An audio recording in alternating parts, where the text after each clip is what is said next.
आज मी तुम्हाला हेच सांगणार आहे, की मानसशास्त्राचा जन्म कसा एका अंधाऱ्या जगातून झालेला आहे. अनेकांच्या बलिदानातून आणि मृत्यूमधून, एका क्रौर्यामधून या मानसशास्त्राचा जन्म 16व्या, 17व्या, 18व्या शतकात झाला आहे.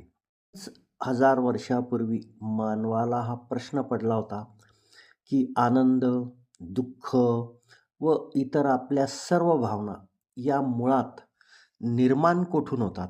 त्याला जबाबदार कोण? हृदय की मेंदू? तुम्हाला आश्चर्य वाटेल मित्रांनो, की हृदयाचा विजय झाला आणि आपल्या सर्व भावभावना या हृदयातून उगम पावतात, असे 2500 वर्षापूर्वी मानण्यात येत होते. अनेक मेंदू आणि हृदय साठवून ठेवण्यात आले. त्यावर चिरफाड झाली. अनेक प्रयोग झाले आणि अशा पद्धतीने शेवटपर्यंत हे मानण्यात आलं, की हृदयच याला जबाबदार आहे. 48 रुग्णांचा रेकॉर्ड असलेला एक 3700 वर्षापूर्वीचा कागद फार जुन्या काळामध्ये सापडलेला आहे आणि त्यावरून त्यावेळेसचे विज्ञान किती पुढे होते हे समजते.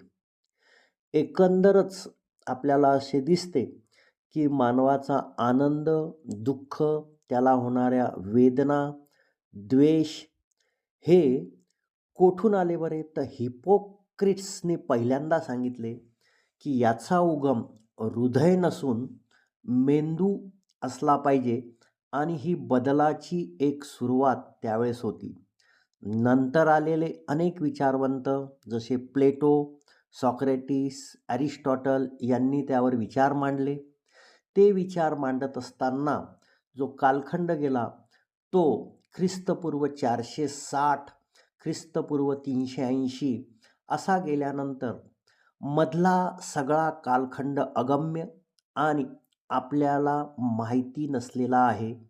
याला काळेकुट्ट मध्ययुग म्हणतात. नंतर 1500 ते 1650 मध्ये जो एक बदलाचा कालखंड आला, त्याच्यामध्ये डेकार्ट व त्याचप्रमाणे लिओनार्डो द व्हिंची अशा प्रकारच्या लोकांनी अनेक प्रेतांची चिरफाड केली.